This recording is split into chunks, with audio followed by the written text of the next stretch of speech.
विद्यानन्देश्वरसमारम्भां नित्यानन्देश्वरिमध्यमाम् अस्मदाचार्यपर्यन्तां वन्दे गुरुपरम्पराम्.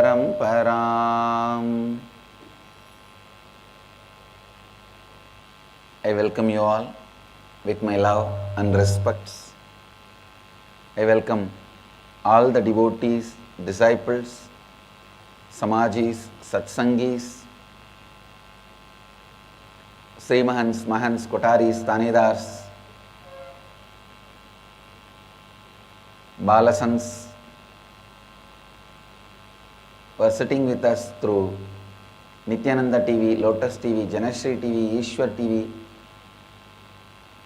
Sadhana TV, and two-way video conferencing all over the world. The city is sitting with us in two-way video conferencing. Kuala Lumpur, Parani, Nityananda University, Los Angeles, Oklahoma, Somanatham, Ohio, Prayag, Toronto, Kailasam, Nityananda Nagaramu, Hyderabad, Simi Valley, California, Washington DC, Sripuram, Seattle, Chidambaram, San Jose, Madurai, Charlotte, Srisailam, Phoenix, Kanchipuram, Tiruvanmiyur, Chennai, Nityananda University, Paris, St. Louis, Festus, Varanasi, New York, Varanasi, Dakota Dunes, Guadalupe, Jorpati, Nepal, Bogota, Colombia, Hyderabad, Gupta Kashi, San Antonio, Texas, New Zealand, Adi Arunachalam, Houston, Kalahasti, High Point, North Carolina, Bangalore, North, Austin, London, Kashi, Port Washington, New York, Winston-Salem, North Carolina, Abu Dhabi, Colorado Springs, USA, Oman, Sivagangai. I welcome all of you with my love and blessings. I especially welcome the Kalpataru participants who have gathered in Seattle.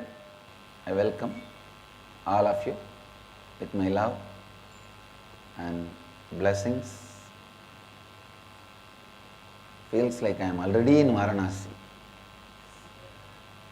The impact of kshetras and tirthas on the spiritual growth is something extraordinary. Actually, my whole life, long yatra. I am born in a tirtha kshetra which liberates people just by remembrance, and spent so much of my time in traveling to tirtha kshetras in my life. Even now, I don't stay in a city or a village if there is no temple there. I stay only if I can go to temple morning. The influence of tirtha kshetras, especially tirtha like Jivan Mukti Nagaras. Please understand, in Hindu tradition we have 7 cities as Jivan Mukta Puris: Kanchi, Kashi, Maya, Avantika. Totally 7 cities: Mathura, Ayodhya. These 7 cities are called Jivan Mukta Puris, which gives liberation either when you visit, or by leaving the body there, or by living there. There are some like Arunachala, just by remembering. Apart from all this, the Kashi has a very fascinating influence over people. It is really, really fascinating. Not because we are doing now our inner awakening. Even by very essence, the moment I remember Kashi, if I plan to go to Kashi, few days before itself, already I am in Varanasi. I am in Kashi. I wanted to define yatra. Yatra is traveling to a place which puts you in a highest space. Going to a place which gets you back to the space. Going to a place which gets you back to a space. Going to a place which gets you back to your own space is Kshetra. Kshetra is a space, stands for spiritual energy, certain ideology. All our temples and ashrams are the modern day kshetras. All our temples and ashrams are the modern day kshetras. Please listen. All our temples and ashrams are the modern day kshetras. And this concept of yatra is unique to Hinduism. Please understand. Tens of thousands of years before any religion invented any yatra or any pilgrimage, we were doing pilgrimage, we were doing yatra. It is through yatra that India was kept united. Please understand. The priests from the Karnataka are doing puja in Kedarnath. Priests from Maharashtra are doing puja in Rameshwaram. Priests from different parts of the country do puja in the other parts of the country, the temples. By this great spiritual tourism, this country's fabric of enlightenment was kept alive. The backbone of this country, even backbone is a too small word, fabric is the right word, means the whole basis of this country is enlightenment. Yatra is one of the very important aspects in Hinduism. Going to the energy fields, being there, giving people the experience, strength. You can't compare among the kshetras, Varanasi to any kshetra. The city, world's largest floating population. Please understand, per day 3 lakh people enter the city and leave the city. The floating population of the city is 3 lakh people. It means per month almost 3 into 30, 90 lakh per year, almost 10 crore. It is far, far, far ahead of any other religions, any pilgrimage center. And the funny thing is that throughout the year this pilgrimage happens. All through the year this pilgrimage happens. I have so much to tell about Kashi, such fascinating city, such an amazing city. As I said yesterday, if you do good or bad in some remote village, no one will know. Even if you are fasting for some purpose or protesting, it is done in a remote village, no one will know. But if you are sitting in the headquarters, Jantar Mantar, Delhi, whether you do good or bad, the whole world will know, especially decision makers will know. Same way, you will be able to influence the decision. Same way, if you do any spiritual practice for inner awakening anywhere in the corner, you may not get, but doing it right under the nose of Vishwanatha, Annapurani, in their breathing space, is unimaginable, extraordinary experience. I don't even want you to think, because inner awakening is happening now there in the vast Kashi. I am promoting Kashi. Kashi does not need to be promoted by anybody. It stands by itself, and Mahadeva is committed. He won't give up on Kashi. Never forsaken. Avimukta Kshetra. So now I'll move to the next segment of the morning satsang. Today, Mahant Manyanatma has some questions. I'll answer to all those questions. Please go ahead with the questions. Many of them seem to be asking as question in terms of how do we create wealth and abundance in our life. Most of them are saying, I can't seem to overcome this obstacle of creating wealth and abundance in my life. What am I doing wrong? I keep hearing from others to create the space. Also hear stories where people get money, but it's not happening to me how much ever I try. What should I do? Please understand, whenever you are not getting anything when you try, while you are trying, you should stop trying in that direction. Look into the way you are trying. Please listen. You need to see the pattern from which you are trying. So many times, even when you put your effort, you see clearly your own blueprint.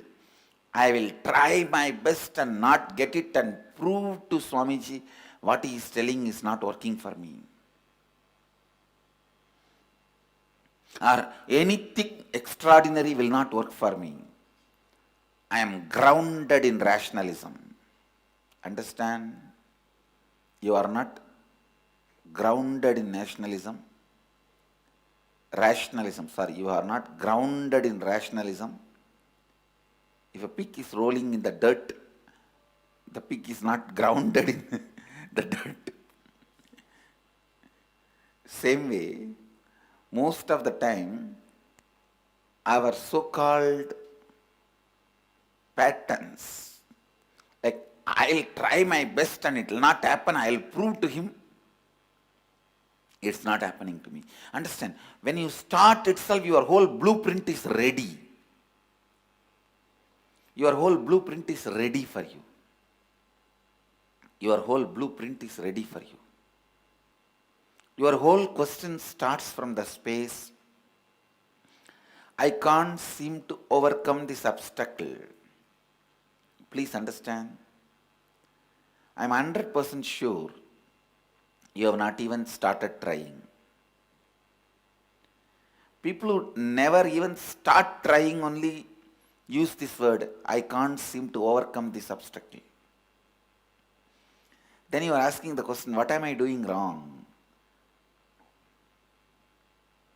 I keep hearing others saying to create space. Also hearing stories where people get money. It means you do not even know the science of creating space, but you already came to the conclusion, I can't seem to overcome this obstacle. First understand, you need to look into the incompletions from which you are operating. Even when you talk to people, if you are so sure the relationship is not going to go through, naturally you will put that seed into the other person. The way you talk,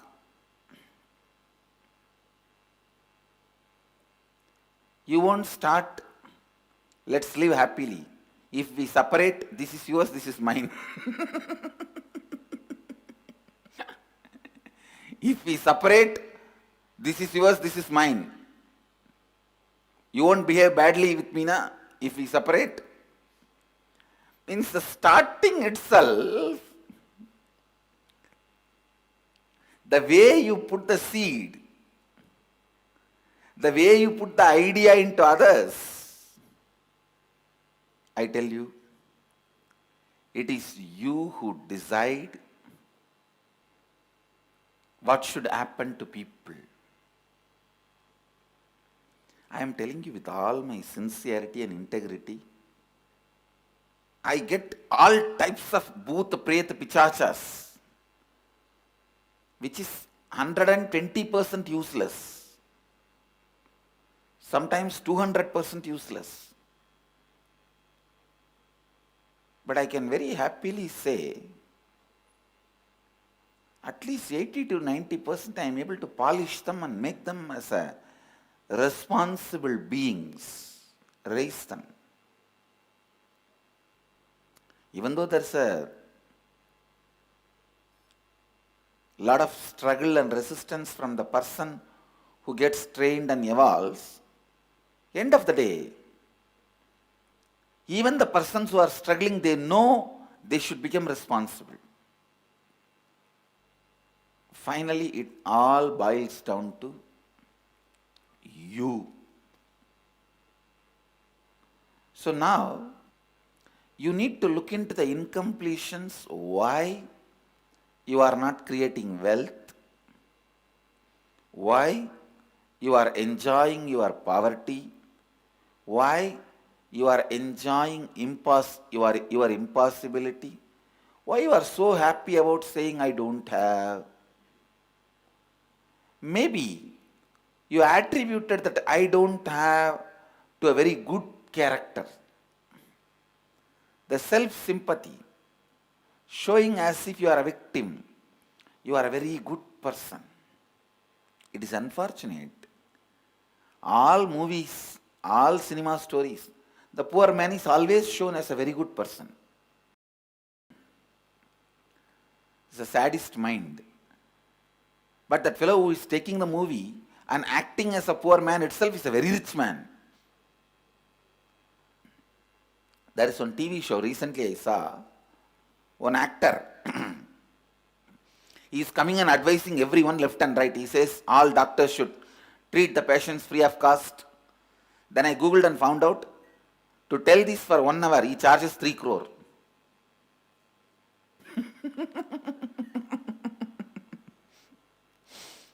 To tell doctors should treat the patients free of cost, what he does, he charges 3 crores. And these fellows who act as a poor person, very good person, they themselves are very rich. Attributing goodness to poverty is the way society exploits you. Poverty is not cute, be very clear. And poverty is not the way God wants you to live, be very clear. He neither wants you to be rich nor he wants you to be poor. He just wants you to be authentic to what you are. If you want to do some big work, and for that you need money, he blesses tatastu. You feel, no, I don't want to touch money. I want to be a great sadhu. I don't want to associate money with my security. Then Bhagavan says, Mahadeva says, tatastu. Then you say, no, I don't want money for my security, but I wanted to handle money to enrich the world, like our sadhus. They do not own anything, but they handle the whole world. They handle the whole world, they do not own anything. My Swamis are the Swamis who handle all currencies of all the world, all the country. All available currencies they know, but they don't own a single penny. They know this country dollar, that country dollar, all dollars, but they own only master dollar, that's all. They don't own anything. They may handle all dollars, but they own only master dollar, no other dollar. If you decide to be that way, Mahadeva says tatastu for that also. So God is neither interested in making you rich or poor. Stop attributing cuteness, goodness to poverty. Mentally, stop attributing poverty as your greatness. No, it should not be. If you are cherishing poverty as a greatness inside you, you will never ever sincerely try. You will never ever be sincerely interested in generating the wealth. It may look very superstitious if I make this statement, but the brains which think this statement is superstitious, those brains are very superficial. If your brain is superficial, whatever statement I make will look superstitious. If your brain has little depth, whatever statement I make, you will understand it is not superstitious, it is superconscious. I am telling you, neither have goodness attributed to poverty, nor have badness attributed to poverty. Decide very clearly what you want to do in your life. And for that, do you need wealth or not? I have decided very clearly I wanted to enrich people in my life. Means making them understand and experience signs of enlightenment. So for this, what kind of a lifestyle I want, what kind of a wealth I want, I am very clear. So I neither feel poverty is good, nor feel poverty is bad.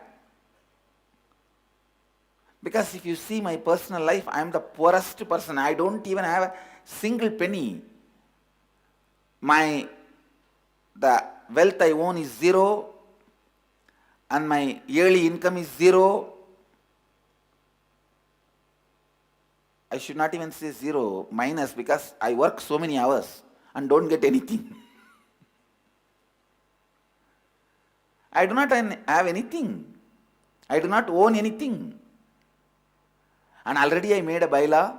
If somebody has put something in my name, with my knowledge or without my knowledge, due to their sentiments, see, as I am worshipped by so many people, as is Guru, their Guru and Ishtadevata, if they put anything in my name, that also goes to Sangha.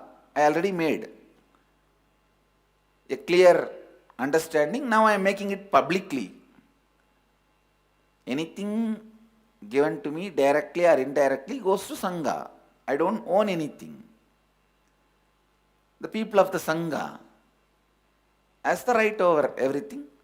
They also have a right only to use that to enrich the world. No one has a personal right. So I am very clear. And neither I am poor, nor I am rich. Wealth is handled as and when required. It is generated for that only that purpose. See, the wealth should stop being a pain factor in your life. In most of us, the wealth is a pain factor. Because you do not know what kind of a wealth you need. For example, you want to live a very luxurious life and you start buying all different lands in different parts of the world, it is nowhere useful for you. Putting all your money into real estate is not going to make you luxurious.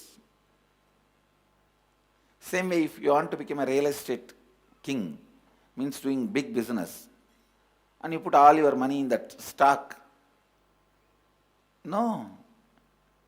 You need to know what kind of wealth you need, what for you need. It is very unfortunate because we do not have clarity about what we want in our life, because we are not authentic about our need, our existence. Wealth always remains as a pain factor in our life. So first, get to the bottom. Why you need wealth? What all the pain factors you carry about wealth?